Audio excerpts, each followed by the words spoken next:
together. Radio Manu 91 where it's always better. Where it's always better.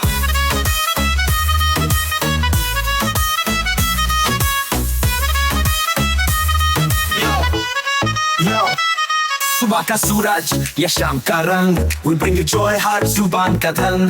Community की बात हम हैं आपके साथ, let's spread the love, चलो मिल के साथ। Tune in, turn up, दिल से बात करो, Radio Manu 92 FM के साथ चलो। Every voice counts, हर लम्हा यहाँ, चलो बात करके देखते हैं, let's all shine on।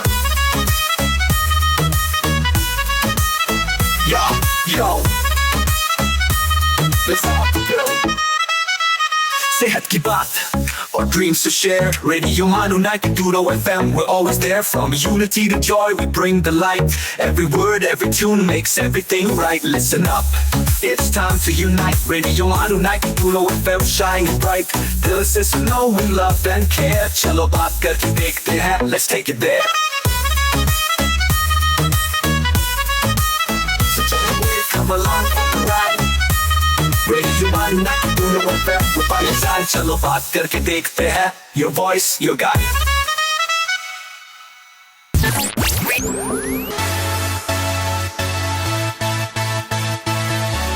ये है रेडियो मानू 90.0 FM। चलो बात करके देखते हैं।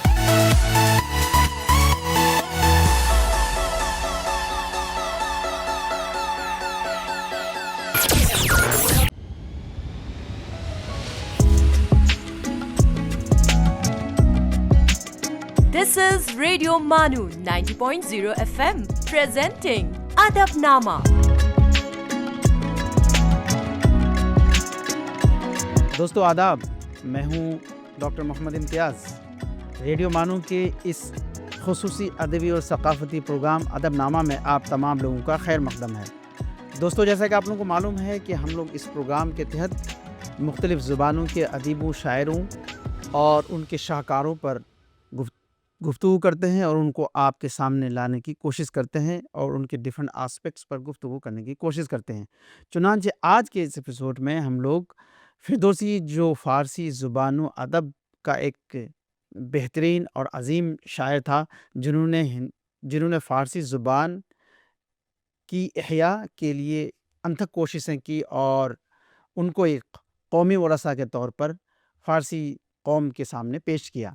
उन तमाम चीज़ों पर हम लोग अब गुफ्तगू करेंगे। उसके लिए हमने आज स्टूडियो में मदऊ किया है डॉक्टर कैसर अहमद साहब को। डॉक्टर साहब, आपका हमारे इस स्टूडियो में इस अदबी और सकाफ़ती प्रोग्राम में खैर मक़दम है, वेलकम है। बेहद शुक्रिया।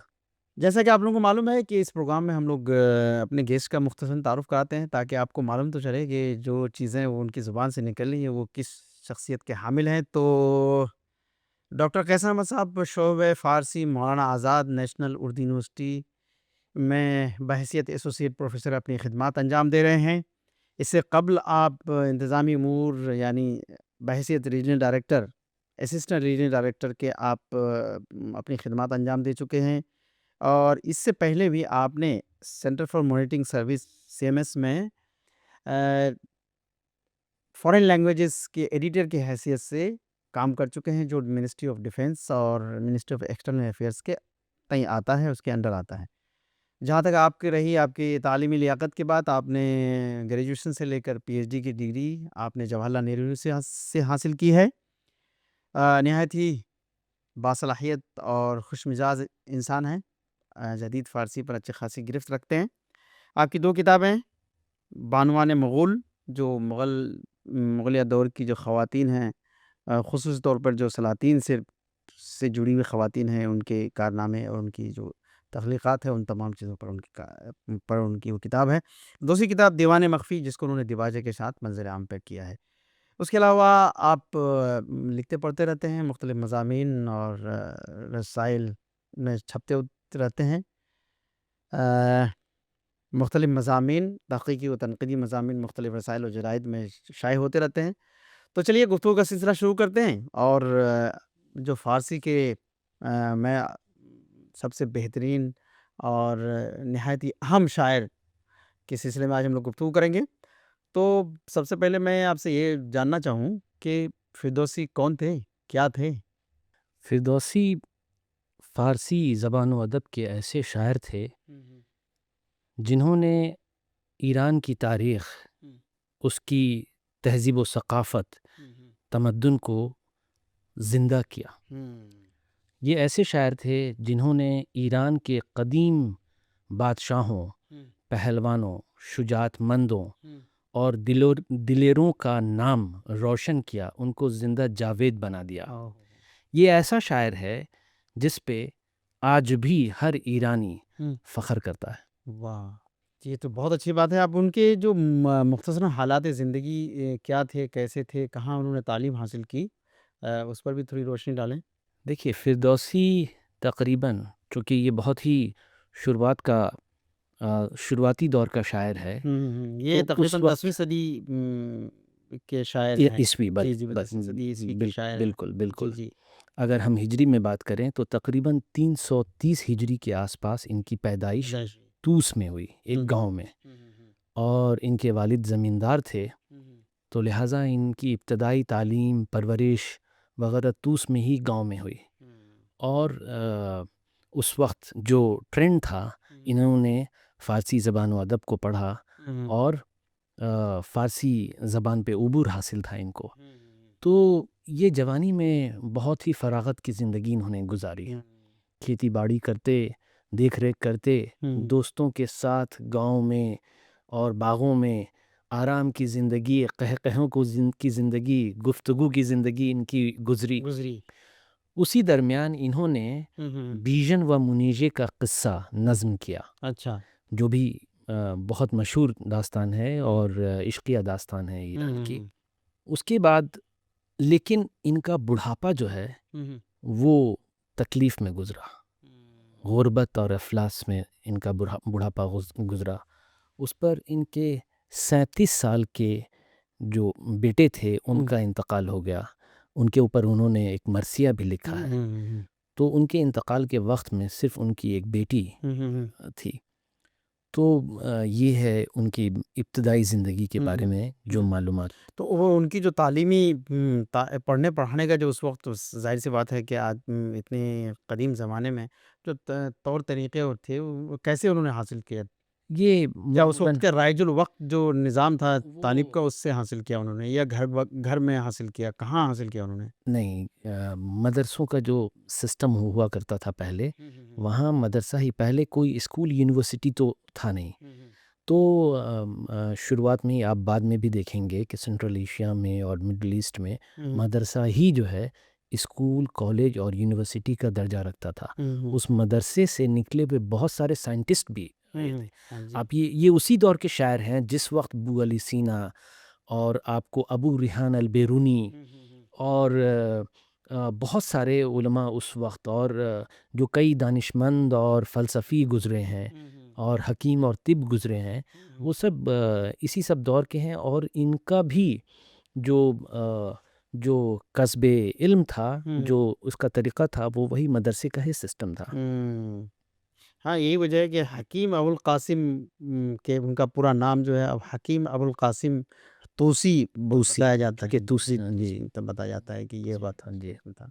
तो ये उनके हालात मुख्तसरन ज़िंदगी है। चलिए अगले शिक़ में फिर उन्होंने अपने पढ़ाई लिखाई शुरू करने के बाद फिर जो वो तख्लीक की तरफ गए, तो उस पर हम लोग बातचीत करेंगे, लेकिन एक छोटे से ब्रेक के बाद। अब लेते हैं एक छोटा सा ब्रेक के बाद फिर हम लोग फ़िरदौसी ने जो कारनामे अंजाम दिए, उन कारनामों पर हम लोग गुफ्तगू करेंगे। आप सुन रहे हैं अदबनामा, रेडियो मानू 90.0 FM का लिटरेचर एंड कल्चर शो।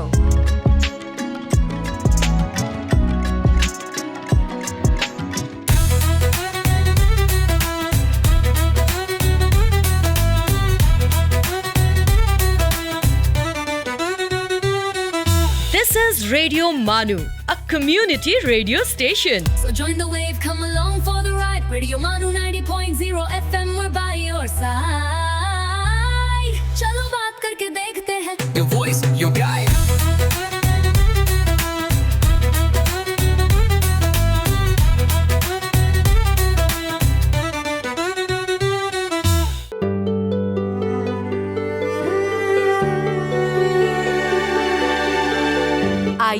अब सुनते हैं अर्ज किया है। आदाब, मैं हूं डॉक्टर हशमत और आप सुन रहे हैं अर्ज किया है। आज तस्करा वहीदुद्दीन सलीम का। क्या लेगा खाक मुर्दे उफ्तादा बन के तूफान बन के है तेरी फितरत में इनकलाब। वहीदुद्दीन सलीम माहिर लिसानियात, सहाफ़ी, मुतरजिम, कामयाब मुसन्निफ़ और शायर थे। उन्होंने पहले मफ्तूं और फिर सलीम तक़ल्लुस इख्तियार किया। पानीपत में इब्तिदाई तालीम हासिल की। कम उम्री में उनके वालिद का इंतकाल हो गया। 1882 में मिडिल स्कूल का इम्तिहान पास किया। उसके बाद लाहौर के ओरिएंटल कॉलेज में तालीम जारी रखी। तालिब इल्मी का ज़माना गुर्बत में बसर हुआ। एक दोस्त की मदद से एजरटेन कॉलेज भावलपुर में अलसिना मशरिकिया के उस्ताद की जगह पर उनका तकर्रुर हो गया। हाली ने 1894 में उन्हें अलीगढ़ बुलवाया और सर सैयद से मुलाकात करवाई। 1907 में अलीगढ़ इंस्टीट्यूट गज़ट की इदारत की जिम्मेदारी उन्हें सौंपी गई। क़याम अलीगढ़ में वहीदुद्दीन सलीम ने अंजुमन मुतरजमीन कायम की, जिसका मकसद अंग्रेज़ी किताबों को उर्दू में मुंतकिल करना था। जब हैदराबाद में जामे उस्मानिया कायम की गई तो निसाब की किताबों को तालिबे इल्मों के लिए उर्दू में तर्जुमा करने की ज़रूरत पेश आई। रास मसूद और बाज़ दूसरे हजरात ने सलीम को हैदराबाद बुलवा लिया। यहाँ तर्जुमे के काम को आगे बढ़ाना था, जिसके लिए वज़े इस्तिलाहात की कमेटी बनाई गई। इसमें मुख्तलिफ उलूम की किताबों का तर्जुमा करने के सिलसिले में इस्तिलाहात साजी की ज़रूरत पेश आई। जब शोबे उर्दू का क़याम अमल में आया तो उन्हें प्रोफेसर मुकर्रर कर दिया गया। आखिरी ज़माने में सेहत की खराबी के बास मलिहाबाद चले गए, वहीं उनका इंतकाल हुआ। दोस्तों, ये थे वहीदुद्दीन सलीम और उनके हालात ज़िंदगी।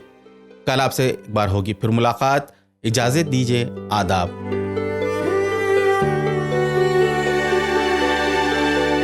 You were listening to अर्ज किया है।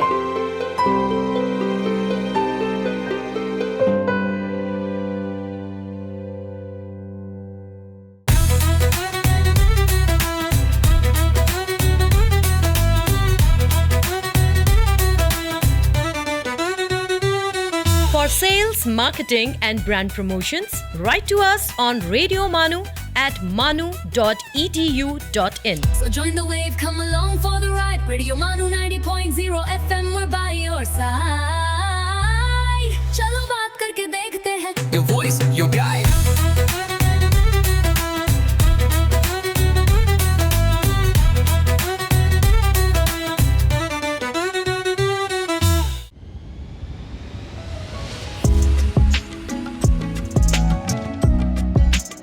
आप सुन रहे हैं अदबनामा, रेडियो मानू 90.0 FM का लिटरेचर एंड कल्चर शो।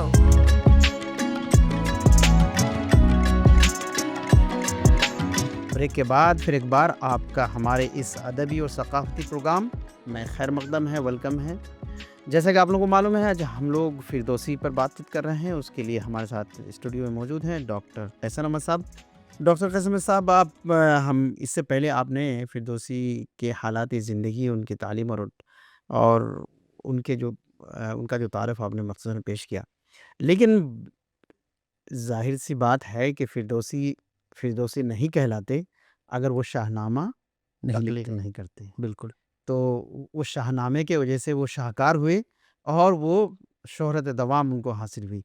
तो हम लोग जानना चाहेंगे कि आखिर जो शाहनामा उन्होंने लिखनी शुरू की तो उसके वजूहात क्या-क्या थे, या उसके रीज़न्स क्या थे जिसकी वजह से वो शाहनामा लिखने की तरफ मरगूब हुए और लिखना शुरू किया उन्होंने? जी, बेसिकली फिरदौसी को ईरानी तारीख़ में बड़ी दिलचस्पी थी। इन्होंने ईरानी तारीख़ को मुताला किया था और फिरदौसी यानी गज़नवी का जो दौर है, महमूद गज़नवी का दौर, ये उसी दौर में थे। महमूद गज़नवी से पहले जो सामानी हुकूमत थी उसमें भी बादशाहों ने ये ख्वाहिश ज़ाहिर की थी कि ईरान की तारीख़ को, इनके बादशाहों को और इनके जो मशहूर जो शख्सियत हैं उनके बारे में लिखा जाए, तारीख़ लिखी जाए। तो शाहनामा लफ्ज़ जो है खुद शाह के माने बादशाह और नामे माने स्टोरी। तो शाहनामे यानी स्टोरीज ऑफ द किंग्स। तो एक तो ये बात थी, दूसरी बात ये कि फिरदौसी सामानी हुकूमत जिस वक्त थी उस वक्त के बादशाहों ने इनसे गुजारिश इनसे नहीं, मतलब उस इससे वक्त पहले भी ख्वाहिश हाँ हाँ। जाहिर किया था जो भी उस वक्त लोग थे। जैसे सामानी दौर में रूदकी थे, वो कसीदा के माहिर माने जाते हैं और उनको फादर ऑफ पर्शियन पोइट्री कहते हैं, पेदर शेर फ़ारसी रूदकी।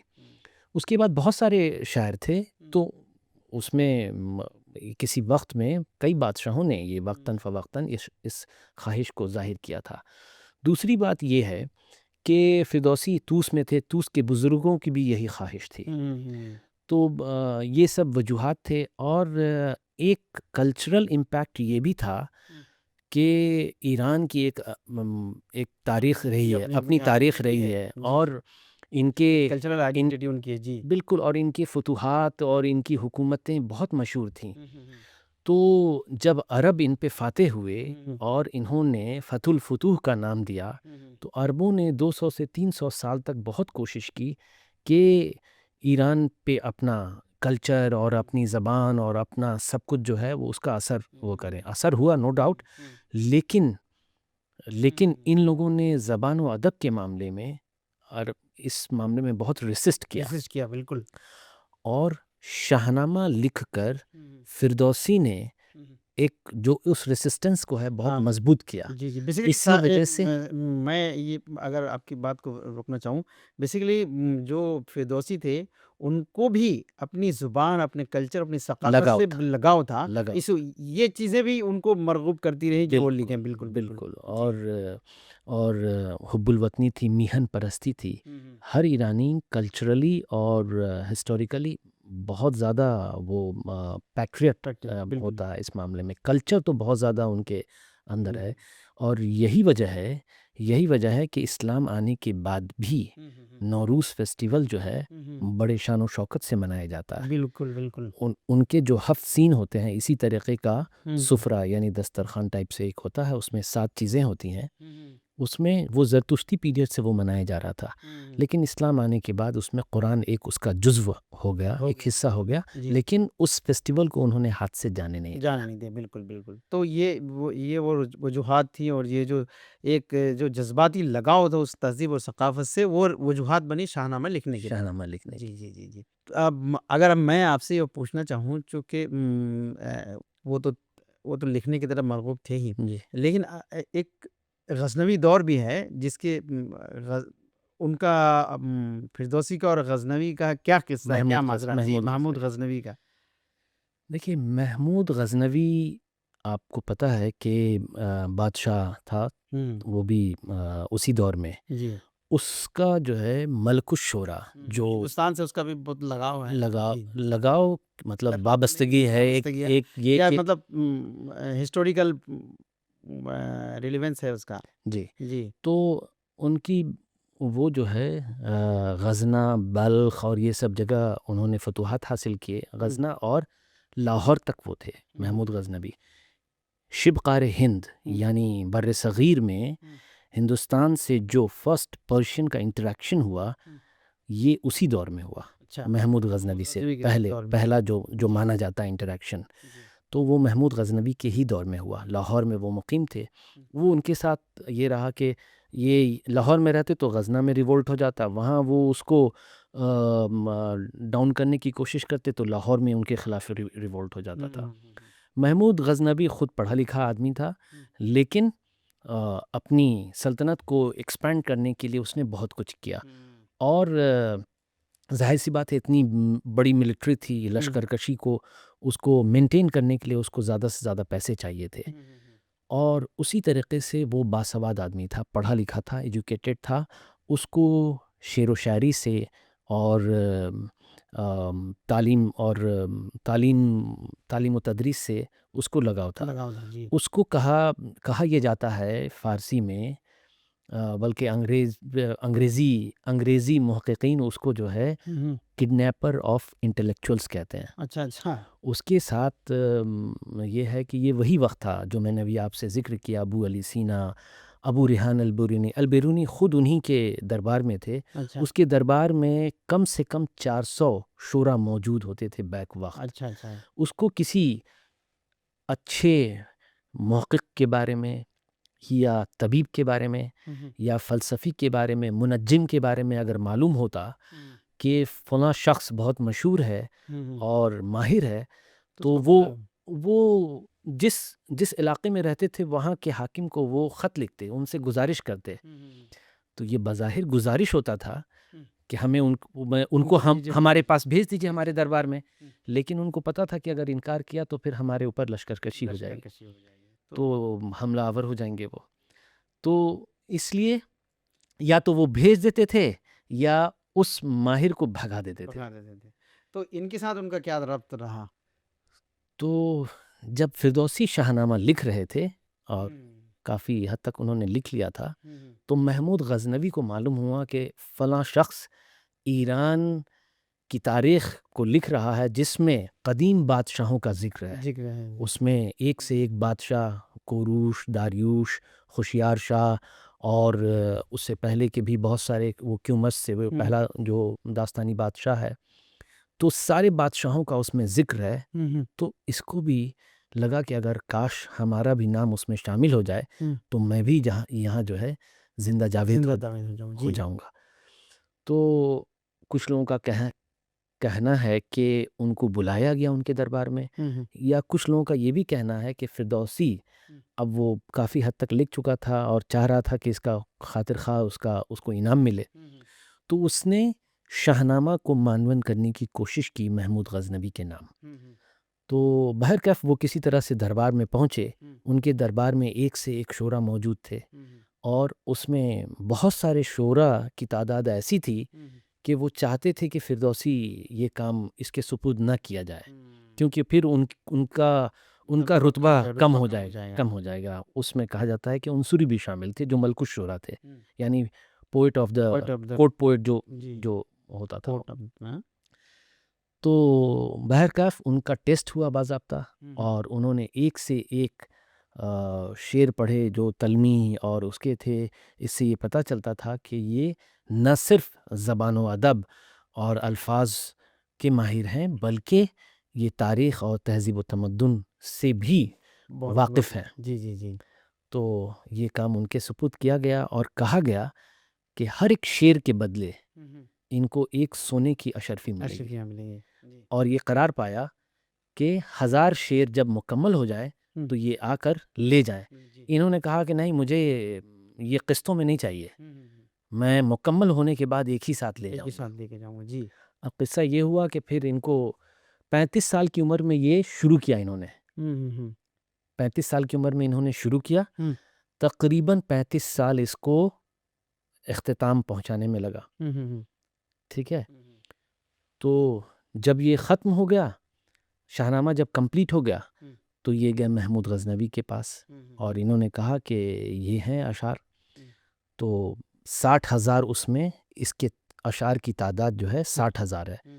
तो अब महमूद गज़नवी ने सुना कि 60,000 सोने की अशरफी अगर इनको दी जाएगी तो हमारा ख़जाना खाली हो जाएगा। जी। तो उन्होंने कहा कि तुम एक काम करो, चांदी के सिक्के ले जाओ। उन्होंने मना कर दिया। फिर वहाँ से वो चले आए। कई लोगों को इनके साथ निगोशिएशन करने के लिए लगाया गया, ये माने नहीं।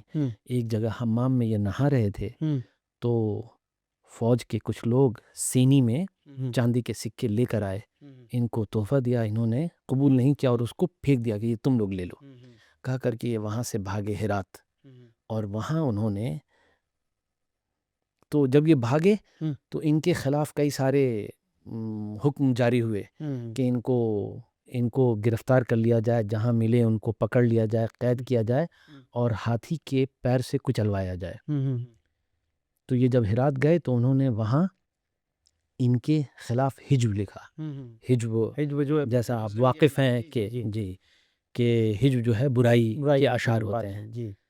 तो इन्होंने हिज्ब ऐसी लिखी है कि मैं एक दो शेर आपके के लिए मैं पढ़ना चाहता हूँ सामीन के लिए। आया शाह महमूद किश्वर गुशाई ज़िकस गर न तरसी बेतरस अस खुदाई, कि ऐ शाह महमूद, मुल्क को फतह करने वाले, अगर किसी से नहीं डरते हो तो कम से कम खुदा से डरो। जी जी। मोरा सहम दादी के दर पाए पील, तनतरा बेसायम चु दरियाए नील। तुमने मुझे ऑर्डर दिया कि मुझे हाथी के पैर से कुचल दिया जाए, मैं तुम्हारे बदन को दरिया नील में फेंक दूंगा, मतलब तुम्हें ख़त्म करके। बिल्कुल। और एक लफ्ज़ तो उन्होंने ऐसा लिखा है उसके बारे में, ये बाज़ाब्ता हिज्ब में शामिल है। जी। मेरे पास डॉक्यूमेंट है उसके। ज़े नापाक ज़ादे मदारीद उम्मीद के जंगी बेशुस्तन न गर्दत सफ़ीद। नापाक ज़ादे कहा उसको महमूद गज़नवी के, नापाक ज़ादे से जिसका ब्लड इम्प्योर है उससे कोई उम्मीद मत रखना कि जंग अगर लग गया तो वो धोने से जो है साफ नहीं होता है। तो इस बिल्कुल कदर जो है तो बहुत ही सख्त और तल्ख लहजा इख्तियार किया उन्होंने कदर उसके लिए। तो चलिए इन तमाम चीज़ों पर तो गुफ्तगू हम लोग करेंगे बहुत। इससे पता चलता है कि वो किस कदर खुददार और किस कदर बड़ा शायर था, जो इन तमाम चीज़ों से वो डरता नहीं था। बिल्कुल। लेकिन उस शाहनामे में आखिर क्या क्या चीज़ें हैं और क्या मवाद है, उन तमाम पर हम लोग अगले शिक में बातचीत करेंगे, लेकिन एक छोटे से ब्रेक के बाद। अब लेते हैं एक छोटा सा ब्रेक के बाद फिर हम लोग असल शाहनामा और शाहनामे के जो मौज़ूआत हैं, उसके जो मतन है, उसका टेक्स्ट है, उसमें क्या है, किस तरह के मौज़ूआत हैं, किस तरह की हिस्ट्री है, क्या कहानियाँ हैं और किस चीज़ का मुअम्मा है, उन तमाम चीज़ों पर गुफ्तगू करेंगे। You are listening to Adabnama, Radio Manu 90.0 FM's Literature and Culture Show.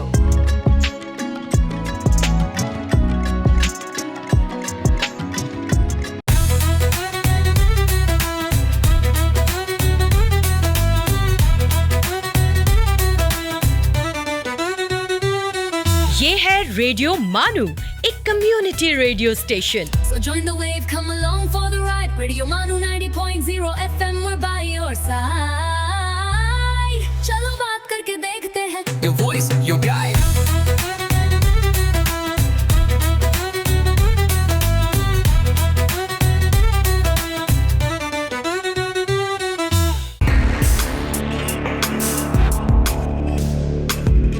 Let's listen to History's Mysteries. दोस्तों, हिस्ट्रीज मिस्ट्रीज खैर मकदम में मैं हूं आरजे उबैद और आज हम बात करेंगे मैग्ना कार्टा के बारे में। मैग्ना कार्टा आज़ादी का और इंसाफ की बुनियाद। दोस्तों, आज हम आपको यूरोप की तारीख के एक नहायत ही अहम वाक़ये के बारे में बताने जा रहे हैं।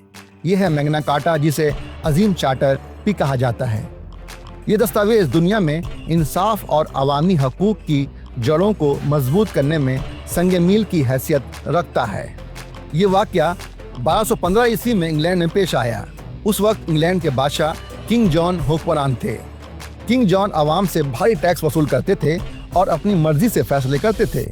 इससे आवाम और ख़ास तौर पर जागीरदारों यानी बैरन्स में बेचैनी बढ़ गई।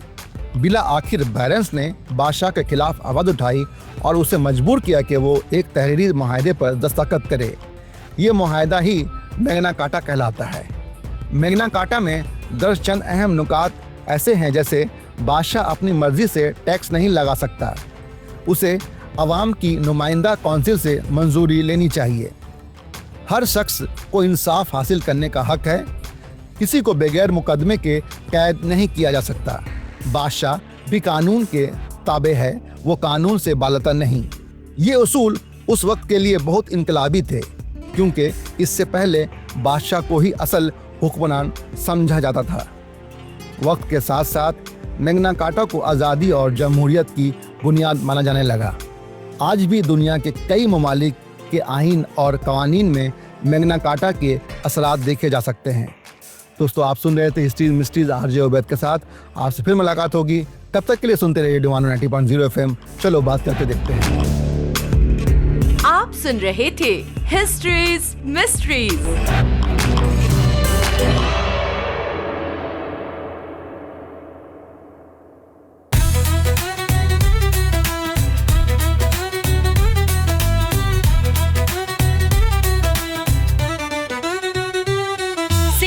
मार्केटिंग और ब्रांड प्रमोशंस के लिए हमसे राब्ता करें radiomanu@manu.edu.in पर। So join the wave, come along for the ride. Radio Manu 90.0 FM, we're by your side. चलो बात करके देखते हैं। Your voice, your guide.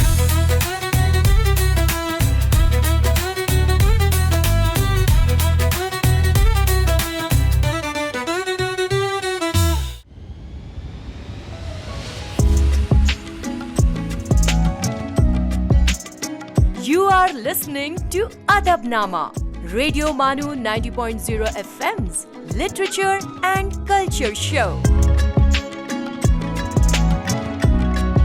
Break के बाद फिर एक बार आपका हमारे इस खुसूसी अदबी और सकाफती प्रोग्राम में खैर मकदम है।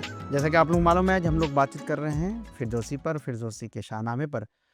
इससे पहले हम लोग फिरदौसी के हालात ज़िंदगी और फिरदौसी ने शाहनामे जो लिखा है उसके रीज़न्स क्या थे, उसके असबाब और आमिल क्या थे, उन तमाम पर डिस्कस किया है।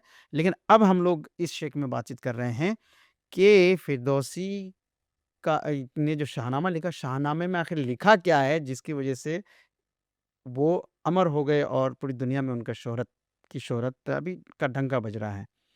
तो आखिर क्या है उसमें?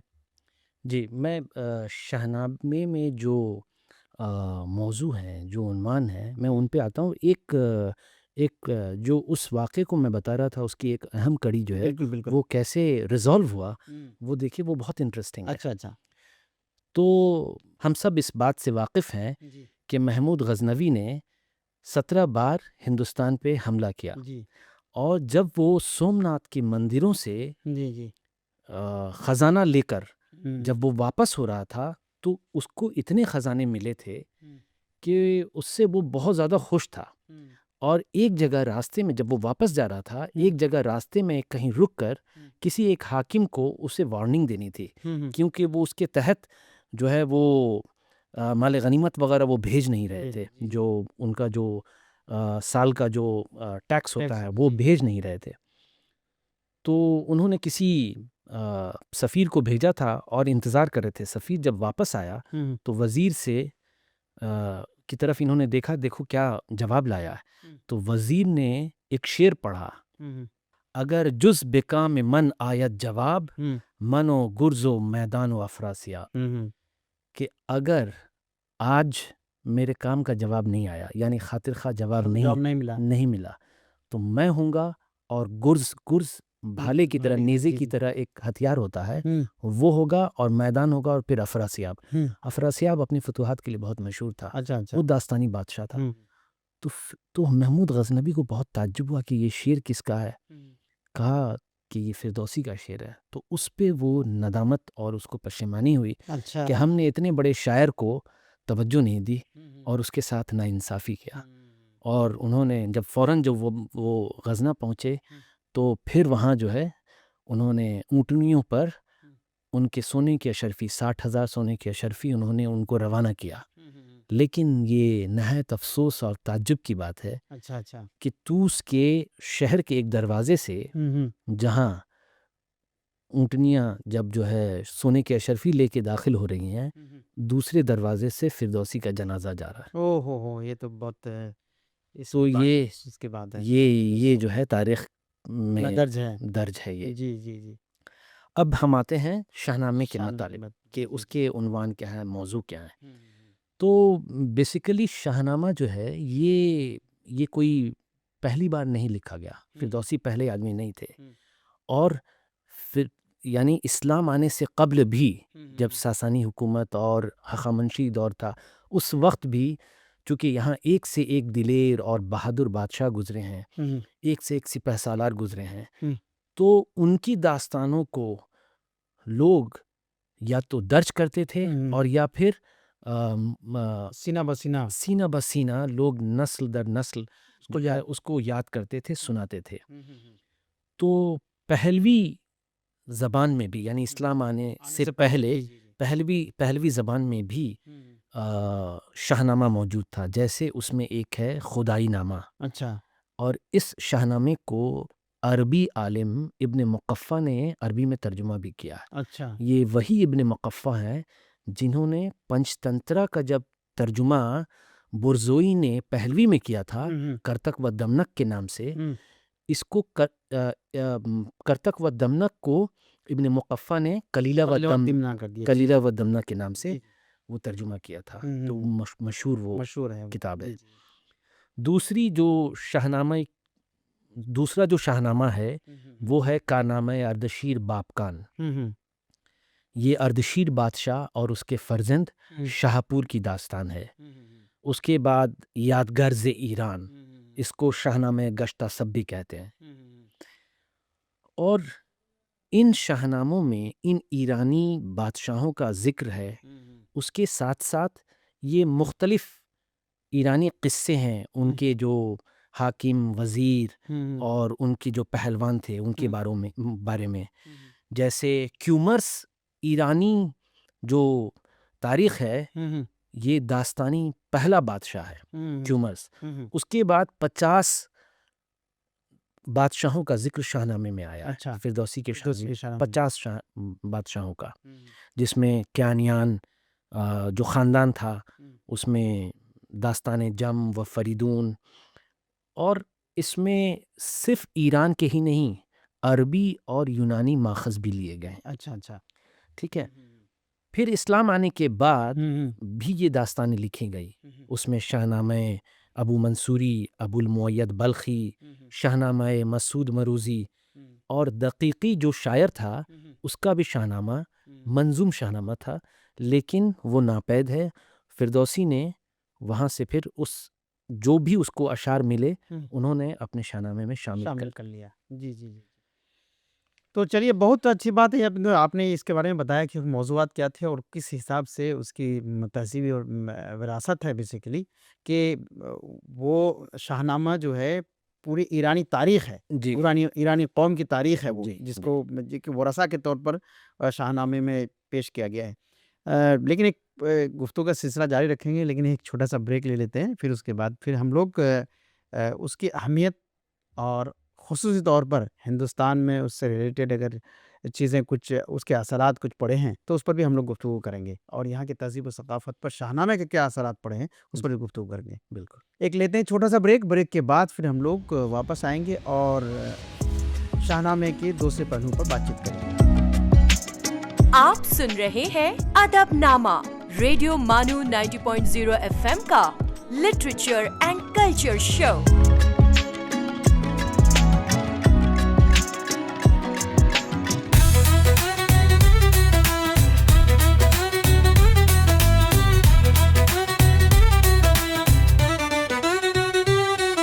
This is Radio Manu, a community radio station. So join the wave, come along for the ride. Radio Manu 90.0 FM, we're by your side. चलो बात करके देखते हैं. Your voice, your guide.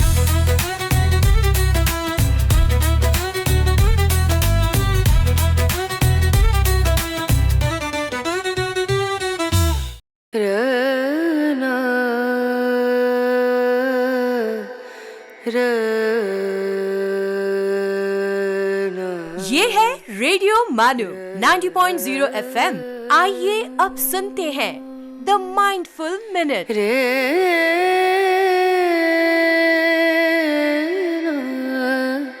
अमीन बनकर खयानत करना बड़ा गुनाह है। हदीस।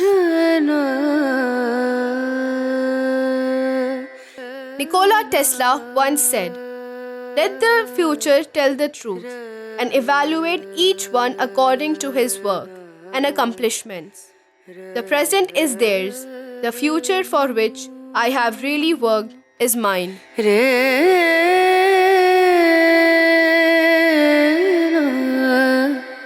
दलाई लामा कहते हैं, जो कि शांति पुरस्कार से सम्मानित किए गए हैं, हमारी खुशी का स्रोत हमारे ही भीतर है। यह स्रोत दूसरों के प्रति संवेदना से पनपता है।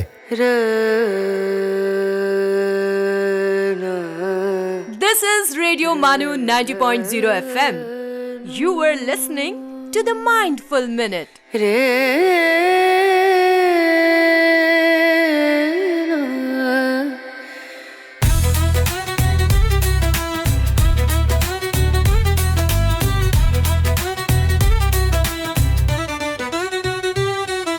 sales, marketing and brand promotions, write to us on Radio Manu at manu.edu.in. So join the wave, come along for the ride. Radio Manu 90.0 FM, we're by your side.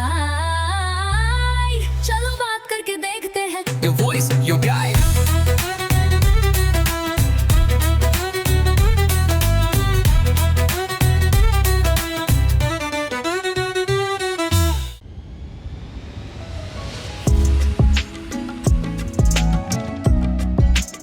आप सुन रहे हैं अदबनामा, रेडियो मानू 90.0 एफएम का literature and culture show.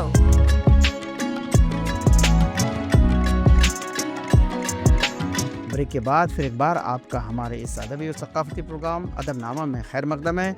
आज हमारे साथ गुफ्तगू कर रहे हैं डॉक्टर कैसर अहमद साहब, जो शाहनामे की इल्मी, अदबी और तारीख़ी और तमाम जिहतों पर बातचीत कर रहे हैं और उस पर अच्छी खासी उबूर रखते हैं।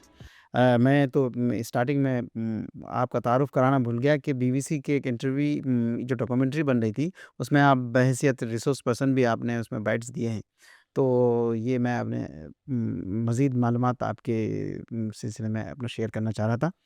जी, हिंदुस्तान और में उसके क्या असरात पड़े? हिंदुस्तान में शाहनामे की अक्कासी कई तरीक़े से हुई है।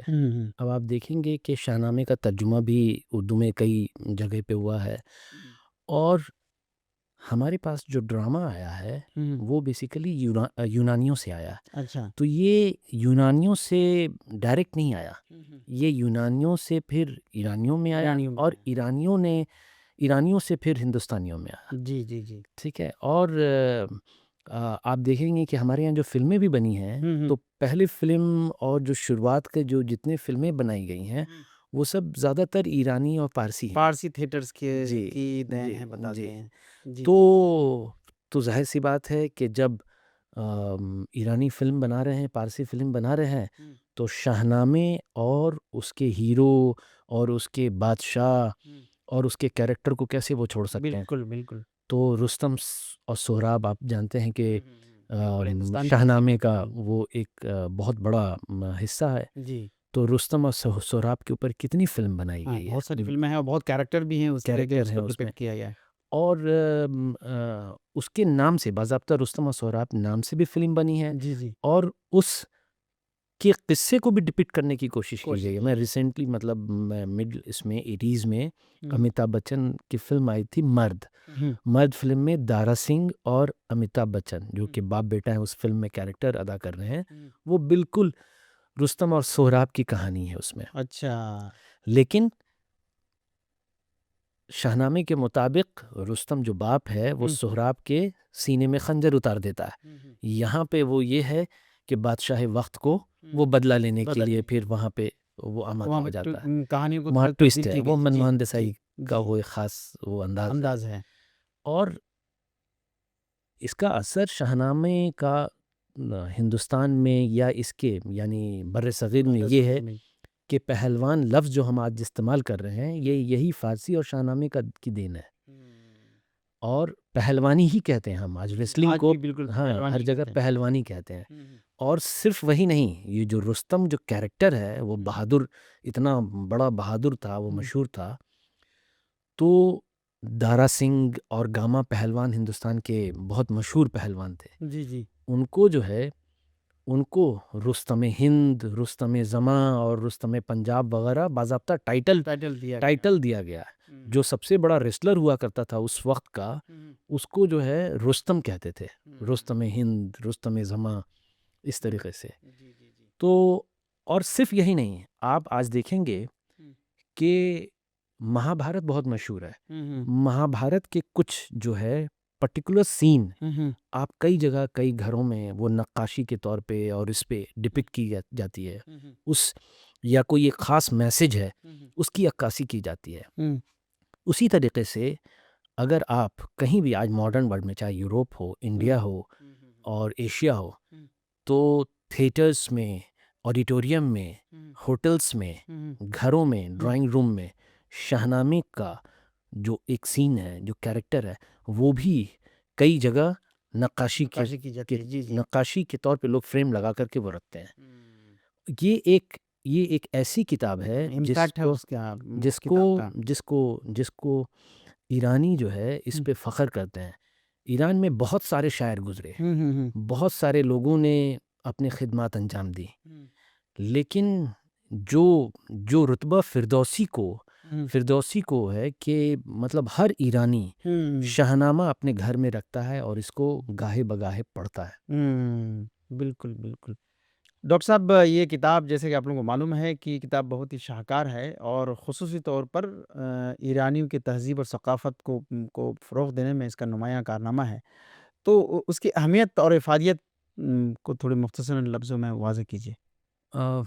देखिए, अदबी एतबार से शाहनामा जो है बहुत ही अहम है, इसलिए कि इसके जितने भी अशार हैं इसमें ज़्यादातर जो अशार हैं वो बहुत सादा, रवान और दिलकश हैं, लेकिन मानी के एतबार से उतनी ही गहरे और इम्पॉर्टेंट हैं।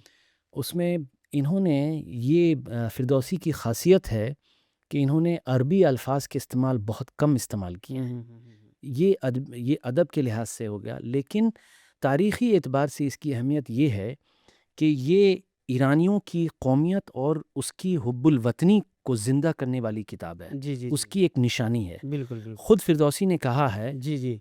बसी रंज बुरदम दरीन सालसी अजम जिंदा करदम बदीन पास। हाँ, बहुत मशहूर शेर है, मैंने बहुत सुना है कि मैंने बहुत तकलीफ़ें और मुसीबत बर्दाश्त की हैं इस 30 साल में, यानी कि ये 30 साल में किताब लिखी गई।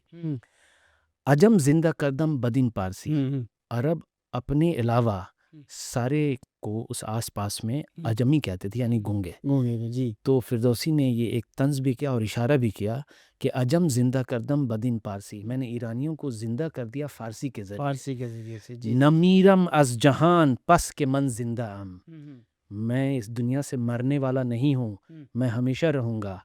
कि तुख में सुखन रा पराकंदेम, मैंने बातचीत और गुफ्तगू का जो बीज है उसको मैंने फैला दिया है, उसको बो दिया है। जी। बहुत अच्छी बात है। उन्होंने अपने अशार के ज़रिए से फ़ारसी की जो तारीख़ है उसको पेश किया है।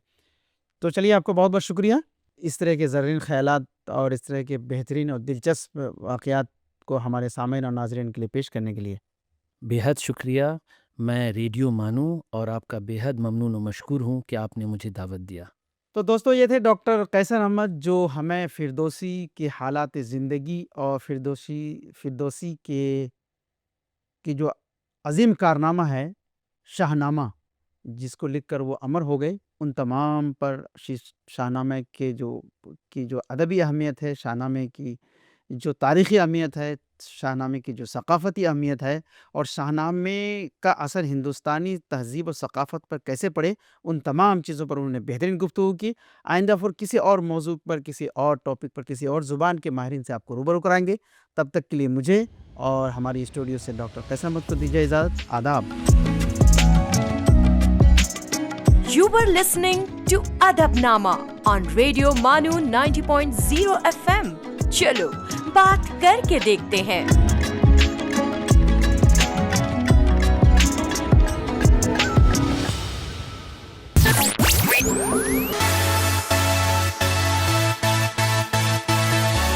आप सुन रहे हैं रेडियो मानो 90.0 FM। चलो बात करके देखते हैं।